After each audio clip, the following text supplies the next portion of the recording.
After leaving for Switzerland, Mussolini found himself in a new environment that sparked curiosity in him. Though he left to dodge military service, this time turned out to be a period of significant change. Imagine working as a construction laborer by day and diving into thoughts and philosophies by night. This was not just an escape, it was an awakening for him.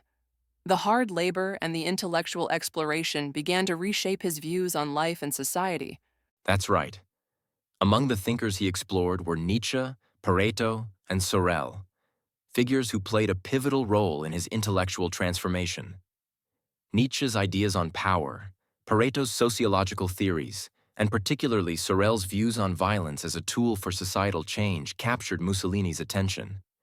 It's fascinating how these philosophies melded together in his mind, planting seeds of methods he would later employ. It's like each thinker provided a piece of the puzzle Mussolini was beginning to solve. Exactly. These philosophies foreshadowed the political strategies Mussolini would adopt. The idea that violence could be utilized to reshape society stuck with him. While still in Switzerland, Mussolini started to see violence not just as chaos, but as a powerful means to an end. This was different from the ideas he was exposed to as a child, which were based on socialist principles. His time abroad fundamentally changed his perspective and provided him with new ideological tools. When he returned to Italy, Mussolini was not the same man who had left. He carried with him fresh insights and a more refined view of political change. His exposure to different ideas abroad had equipped him with a unique understanding of politics that he intended to use. The once young man influenced by socialist ideals now had a new outlook shaped by the philosophies he encountered in Switzerland. It's amazing how much a change of scenery and access to diverse ideas can transform someone. After returning to Italy from Switzerland, Mussolini embarked on a career in journalism, which he would use as a powerful platform to express his evolving ideas. By 1910, he had already made a name for himself as a socialist journalist with cutting words and a fierce defense of workers' rights. His writings were not only a form of expression, but also a tool to rally support and stir emotions among the populace. This was a crucial step in his transition from a thinker to an agitator. It's extraordinary how Mussolini was able to channel his emotions into his role as the editor-in-chief of Avanti, the leading publication of the Italian Socialist Party. His fiery rhetoric and eloquent arguments made him a significant figure within the party. However, as World War I loomed, Mussolini's views began to shift dramatically. He slowly moved away from the socialist ideals of internationalism towards a more nationalist perspective. The war seemed to be a turning point for him. Yes, and this change was indeed shocking. Mussolini, who was once vehemently against conflict, suddenly adopted a stance advocating for Italy's participation in the war. He saw the war not just as a military conflict, but as a chance for a national rebirth that could potentially unify and strengthen Italy. This radical transformation puzzled many, and while some were skeptical of his intentions, others were drawn to his vision of a stronger, more assertive Italy. This shift in ideology was swift and sure. Unable to reconcile this new viewpoint with the Socialist Party, Mussolini resigned and took an independent path. He soon established his own newspaper, Il Popolo d'Italia, through which he fervently supported Italy's entry into the war. It's interesting to consider whether Mussolini was truly convinced by this nationalist doctrine, or if he saw it as a strategic move to gain influence and power. Regardless, the decision would alter both his destiny and Italy's profoundly. After World War I, Italy faced significant turmoil. The promises made to Italy during the war were not fully delivered, and this caused widespread dissatisfaction. Territories like the Dalmatian coast were never given to Italy, leading to feelings of betrayal. Coupled with this disappointment was an economic crisis, with inflation and unemployment hitting record highs. This period was incredibly hard for Italians, who felt let down by the government, which could not fulfill its promises. It was truly a time of uncertainty and despair. And during this chaos, the rise of communism in Italy was gaining momentum. The unrest from the war combined with the socialist revolutions in Russia led to fears of similar uprisings at home. This period, known as the Biennio Rosso, or the 2 Red Years, saw a lot of social unrest and political fervor. Mussolini seized this as a pivotal moment. To counter the growing influence of communism, He started the fascist movement through the creation of the combat leagues. It was a time when political tides were swiftly changing. Initially, the fascist movement had a wide appeal with policies that seemed to favor both workers and nationalists, such as calls for women's suffrage and enforcing an 8-hour workday. These ideas helped attract a diverse group of supporters. However, the window of opportunity soon revealed that these policies were not enough. In the 1919 elections, Mussolini and the fascists suffered a resounding defeat, failing to secure even a single seat in parliament. This failure showed that a new strategy was essential. That's when Mussolini realized that winning through the ballot was not going to cut it. The need for a shift from democratic tactics to more aggressive methods became glaringly obvious to him. Faced with political failure, Mussolini pivoted strongly towards using force to achieve his aims. He began crafting a plan that would rely more on brute force rather than just words in parliament. It was a turning point where Mussolini realized that seizing control would require a more coercive approach if he ever hoped to get the fascist movement on its feet. As the post-war chaos deepened in Italy, the country saw the rise of the black shirts, or the squadristi, who were pivotal in Mussolini's quest for power. These paramilitary squads targeted socialists and unionists with intense brutality. They were not just random acts of violence, but a well-coordinated effort to destabilize any opposing force.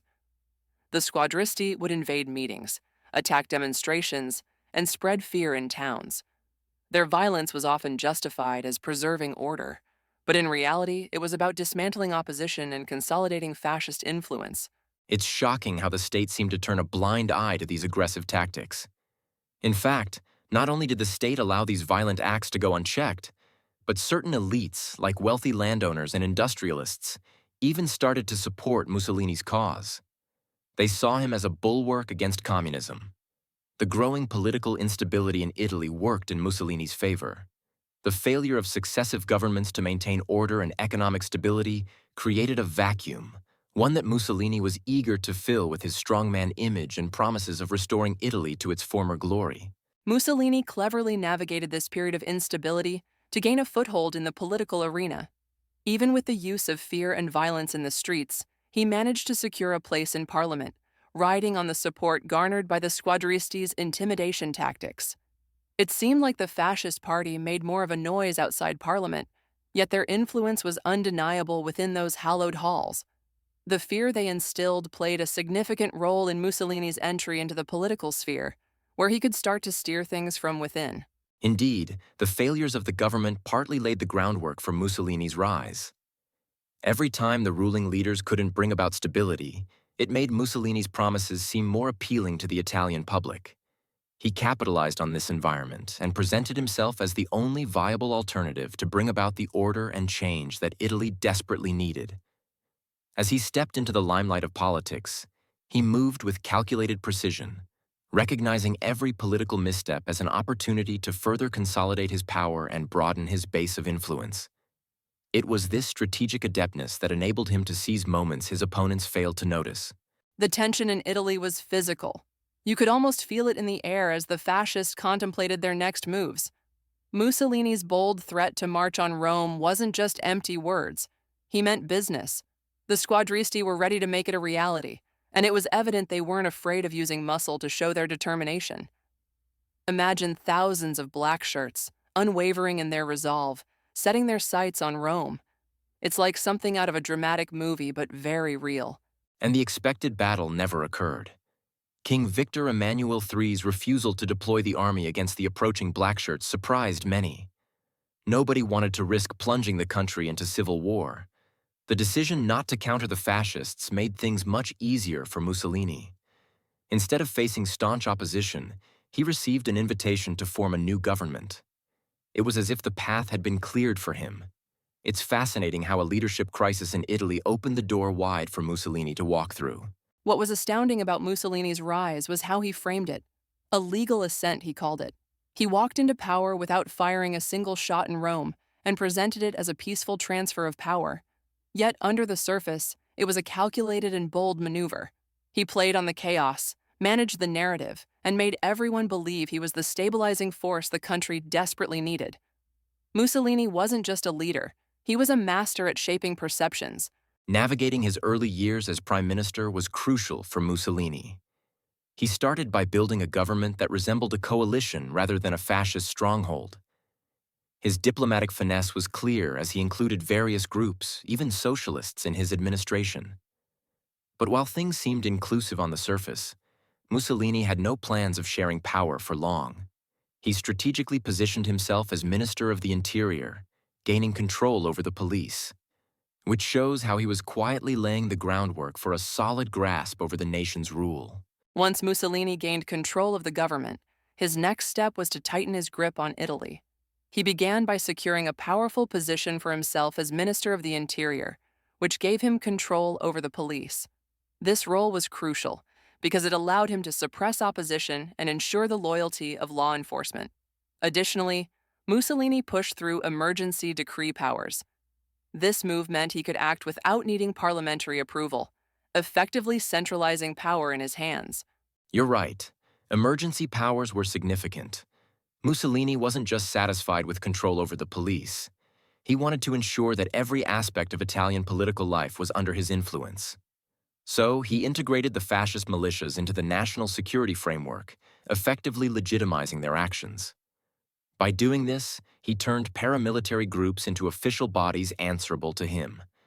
This incorporation meant the violence and intimidation tactics used by these militias now had the backing of government authority, making Mussolini's rule even stronger. To cement his power further, Mussolini cleverly manipulated electoral laws. He introduced a law that allowed any party receiving at least 25% of the vote to gain a majority of seats in parliament. This change ensured that his party, with its growing influence and ability to intimidate, could dominate the political landscape. In the 1924 elections, we saw this law's effects. Mussolini and his party managed to secure 65% of the vote, which was a considerable victory. However, despite this triumph, there remained pockets of political opposition that Mussolini couldn't overlook. Exactly. And among the strongest voices of opposition was Giacomo Matteotti. Matteotti was a brave man, unafraid to speak against Mussolini and his regime. During a famous speech in Parliament, he openly criticized the election and the environment of fear that surrounded it. His words resonated with many who opposed fascism. Tragically, his outspoken criticism led to a terrible end. Matteotti was kidnapped and murdered by fascist thugs, an event that sent shockwaves across Italy. This horrifying act highlighted the extent of Mussolini's ruthless tactics and showed the world the lengths he would go to silence dissent. Matteotti's murder was indeed a turning point. Initially, Mussolini denied any involvement, attempting to distance himself from the act.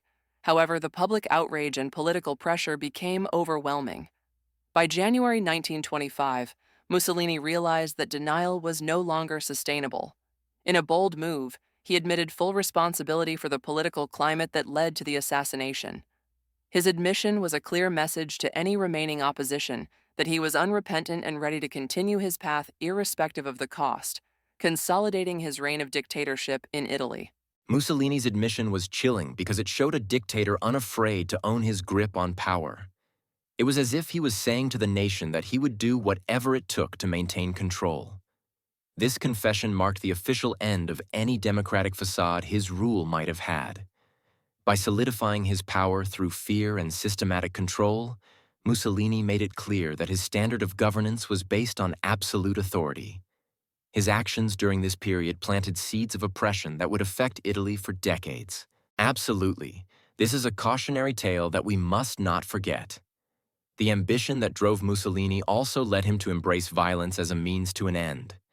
It's a reminder of how important it is to stay vigilant about the dynamics of power and the impact it has on society. Let's reflect on these lessons from history and never let them be repeated. If you found this discussion enlightening, please like, subscribe, and leave us a comment with your thoughts. We'd love to hear from you.